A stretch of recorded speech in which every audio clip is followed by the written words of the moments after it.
Sheree here. Today I am creating a traveller's notebook spread using a Kelly Bangs Creative digital kit, and it's called Pamper Yourself Hair. So there's lots of papers and images to scrap all those photos of you or your kids getting their hair done. So I've just added some black scissors paper down the left side of the first page in this spread, and I'm just adding some stitching to that now. My journaling was already printed out using my computer onto the paper before I cut it down to size. And now I'm going to go ahead and add some more embellishments. So I've got this first piece here on some foam tape, and that says just a trim. And I'm just going to position that down the left side of my journaling there. And then I've got some cute little scissors to put in that space to the right of the journaling. Now when I printed these scissors out, they were a little bit too wide to fit in this space. So what I've done is cut it into pieces, and then I'm going to try and piece it back together in the space that I've got there. I've got some foam tape behind these pieces as well, so it's a little bit fiddly getting it right because I need to line it up as perfectly as I can so that they look like they're supposed to. And I do end up adding some messy thread behind those scissors as well, which you'll see a little bit later in the video.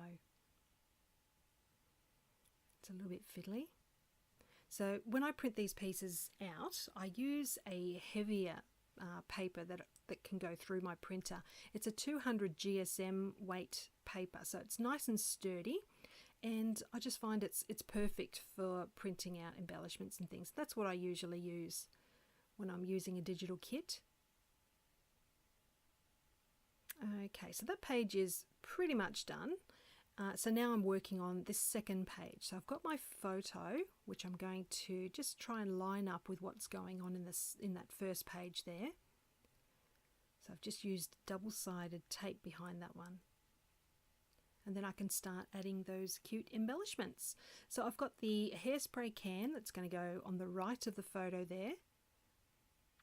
And I do have a little bow, which I'm not going to stick down just yet because I haven't decided where to put that one. So I'll go ahead and add the little comb. Now that does have foam squares behind it for added dimension.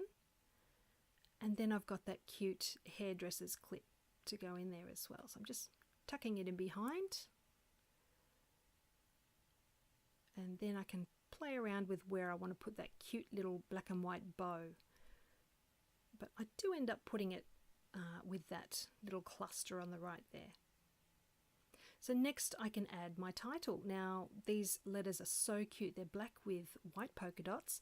And what I do is stick them down with some really thin double-sided tape, and then I use my sewing machine to run a couple of lines of stitching right through the middle, which you'll see very shortly. So there you go, stitching has been done, and I've also added that messy thread behind the scissors as well. So all I need to do now is add the date, and this spread is complete. So I'll pop a link down below to Kelly Bangs Creative. Let me know if you've got any questions, and I'll leave you with some close-up photos at the end. Thank you so much for joining me. Bye for now.